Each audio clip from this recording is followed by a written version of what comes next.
Selanjutnya kita undang dengan hormat Bapak Basuki Hadi Mulyono, Menteri Pekerjaan Umum dan Perumahan. Tepuk tangan untuk beliau.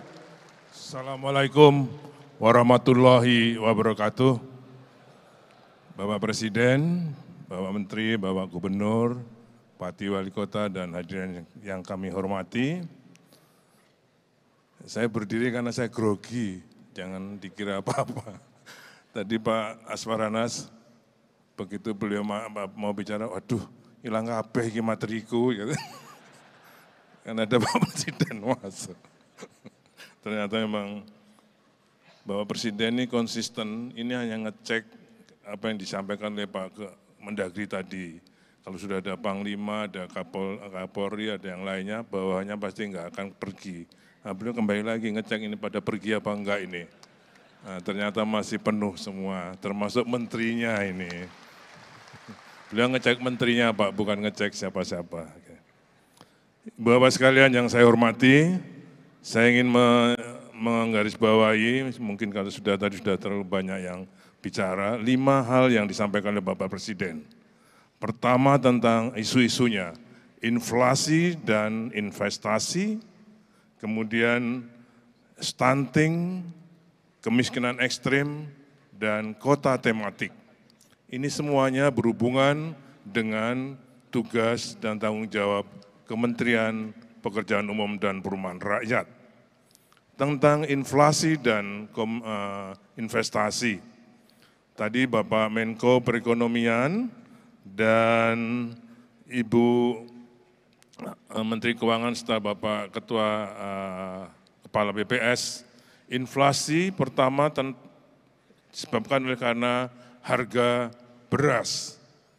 Beras ini produksinya ini ditanggung jawabnya oleh PUPR, terutama tentang ketersediaan air. Produksi beras itu disebabkan oleh 5, tanah, pupuk, bibit, petani, dan air. Walaupun ada 4 di atas, kalau nggak ada air, nggak ada beras. Walaupun air hanya 18% dari faktor produksi. Saat ini sudah dari 61 bendungan, sudah diresmikan oleh Bapak Presiden 38 bendungan di Indonesia. Dengan luas lahan pertanian baru, irigasi baru, targetnya adalah 1 juta hektar, ini sudah tercapai sekitar 255, pada tahun 2022 saja 255.000 hektar. Sedangkan rehabilitasinya sudah lebih dari 3 juta hektar. Tugas Bapak Ibu sekalian dari kabupaten, kota, provinsi adalah untuk jaringan tersiernya untuk bisa memproduksi beras yang lebih baik lagi. Kami juga ditugasi oleh Bapak Presiden bersama dengan Kementerian Pertanian membuka food estate di Dadahub, Kalimantan Tengah. Kami sudah menanam dan sudah ada panen di rawa X 1 juta hektar, 4,8 ton per hektar di tanah rawa. Saya kira ini sudah bagus dan ini sudah nanti kalau ada panen lagi beliau akan ke sana. Kita sudah mengembangkan sorghum di Sumba Timur, NTT, di NTB, kemudian di Belu, jagung di Kabupaten Malaka di NTT, juga di Papua sedang kita buka 1.000 hektar untuk jagung. Jadi saya kira ini untuk semuanya untuk ketahanan pangan dalam rangka krisis mengantisipasi krisis pangan.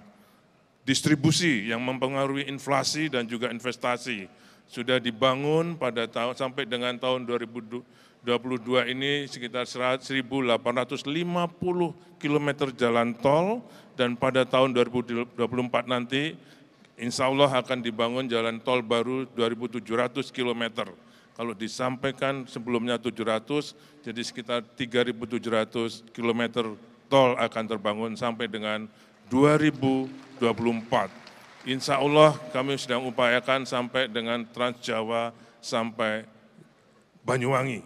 Sekarang sedang kami upayakan sampai Besuki, tapi nanti dengan jasa marga, dengan adanya financing yang baru mungkin sampai Banyuwangi.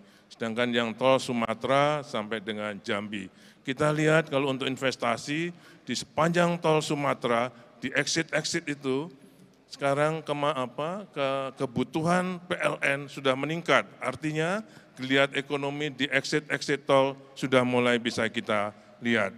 Disinilah distribusi tidak hanya untuk inflasi, tapi juga memacu investasi di sepanjang jalan yang kita bangun. Tidak hanya jalan tol, jalan nasional sudah kita bangun lebih dari 5.000 km di seluruh Indonesia.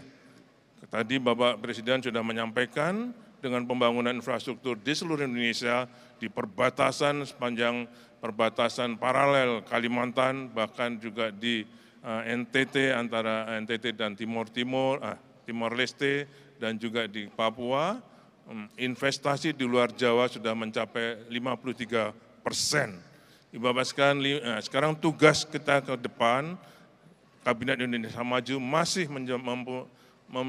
memusatkan, memprioritaskan pembangunan infrastruktur untuk memanfaatkan infrastruktur yang sudah kita bangun.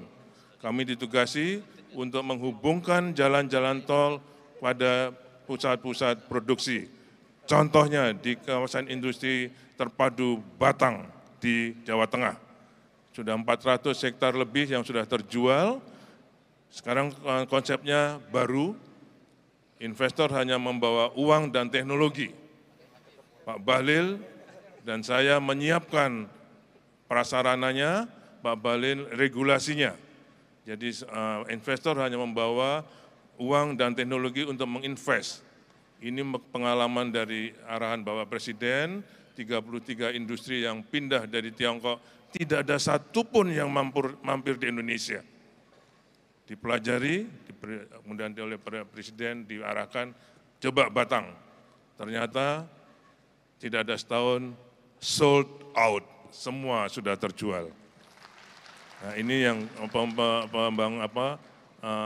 pendekatan baru ini yang akan terus kita lakukan dalam rangka investasi, karena inilah yang membuka lapangan kerja di Indonesia. Stunting dan kemiskinan ekstrim, kami di bawah komando dari Kementerian Koordinator PMK menggunakan data dari BKKBN, membuat kawasan-kawasan untuk mengentaskan kemiskinan ekstrim dan sekaligus memerangi stunting, mengeroyok di dalam satu kawasan dengan semua program, baik itu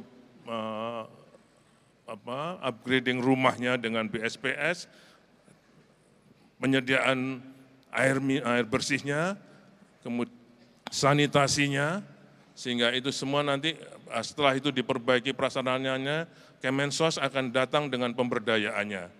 Kiranya dengan itu Pak Menko PMK yakin bahwa hanya dengan program yang terkonsolidasilah kita bisa memerangi kemiskinan ekstrim dan stunting tersebut.